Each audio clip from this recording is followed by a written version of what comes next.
Hold'em Masterclass numéro 52. Protéger une petite paire max au flop. Dans le cadre des tactiques de protection, nous allons voir un coup où le plus gros tapis attaque pour voler le pot, mais rencontre un tapis plus petit qui va doubler à ses dépens.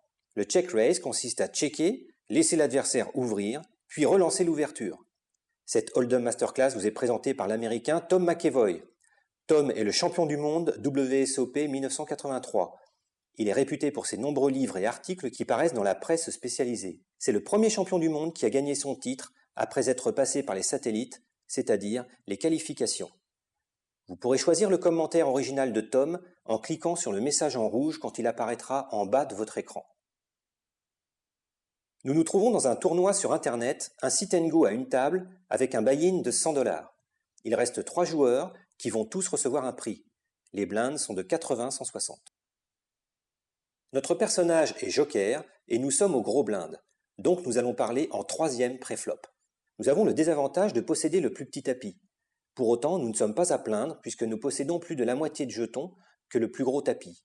En plus, notre tapis comporte plus de 20 gros blindes, donc rien ne presse pour le moment, et l'heure n'est pas encore à prendre des risques démesurés, d'autant qu'à notre gauche est assis un joueur particulièrement agressif. Nous avons reçu la main Valet 8 dépareillée. Vous constatez que c'est la 92e main sur les 169 possibles.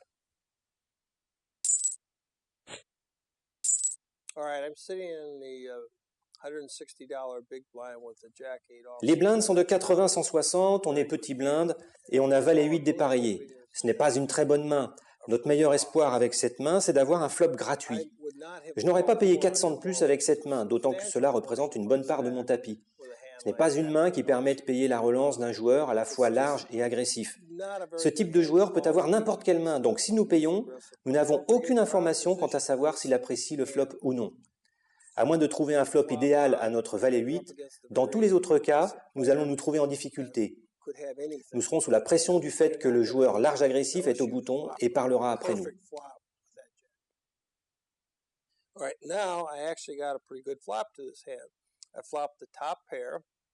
Voilà un bon flop pour nous car il nous donne la paire max. En plus, nous avons 4 piques, tirage à couleur grâce à notre 8, ce qui peut être utile. Mais attention, nous pourrions être en phase de pique supérieure. Le plus important ici est d'avoir la paire max plus que le tirage à couleur.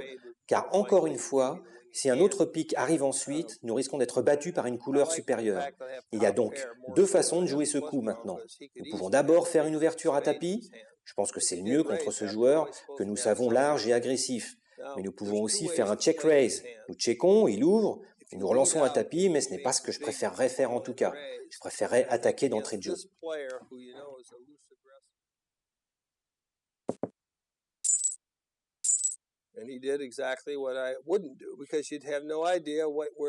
Nous checkons, il ouvre à 1200 et nous suivons les 1200. C'est très précisément ce que je n'aurais pas fait, parce que nous n'avons aucune idée sur ce que peut posséder l'adversaire. Avec un flop aussi inespéré pour nous, il faut nous investir à fond dans le coup, plutôt que de le jouer à moitié, comme ici, car c'est dangereux de laisser venir les cartes suivantes. Vu la taille du pot et la taille de notre tapis, en jouant de cette manière, nous allons à coup sûr aller jusqu'à la river. Donc cela n'a pas de sens de payer l'ouverture adverse ici. Il vaut mieux soit ouvrir à tapis, soit relancer à tapis, mais juste payer les 1200 n'a pas de sens. En payant, nous donnons une carte gratuite à Califou et cette carte peut suffire pour nous battre. Ce set nous amène à un autre tirage puisque maintenant, on a une possibilité de quinte ventrale si un 9 arrive à la river.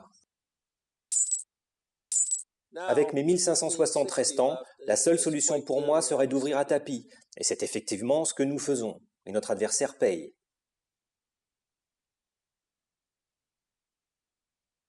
L'adversaire abat 6-4 dépareillé. Quand il a payé le tapis à la turn, il avait donc juste un tirage à quinte et un petit tirage à couleur. La river n'apporte rien, et nous gagnons le coup avec notre paire de valets.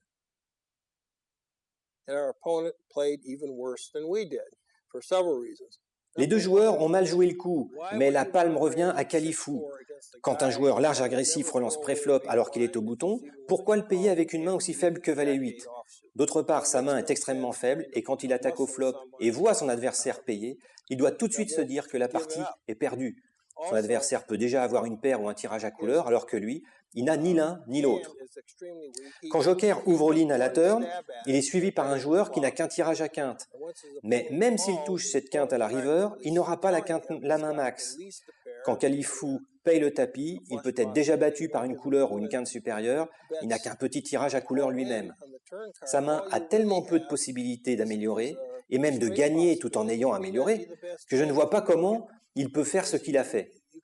Seulement 8 cartes peuvent le faire gagner ici, et encore, il ignore que le 8 de pique est dans la main adverse et que le 3 de pique le fait perdre. Mais de toute évidence, ce joueur ne sait pas compter les outs.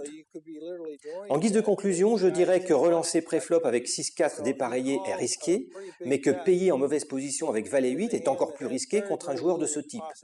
Quant à nous, si nous gagnons un gros pot ici et si nous doublons notre tapis, c'est vraiment parce que notre adversaire a encore moins bien joué que nous. Un valet et un 8 en cette position avec 400 à payer pour suivre la relance, c'est risqué, même si c'est un joueur large qui relance en position du bouton. Mais si vous pensez que le relanceur a une main qui est même pire que la vôtre, ce qui est d'ailleurs le cas ici, pourquoi pas? Mais on sort du domaine du jeu rationnel pour entrer dans le domaine de la flambe, du gamble, qui nous oblige à avoir de la chance pour gagner. La vérité, c'est que prélever 400 sur ce tapis qui n'est pas très élevé, c'est la pire des choses à faire selon moi. Il aurait été préférable à mon avis de surrelancer ou de jeter nos cartes tout simplement. C'est une chose d'être agressif, de relancer, mais tout en sachant que vous pouvez être payé.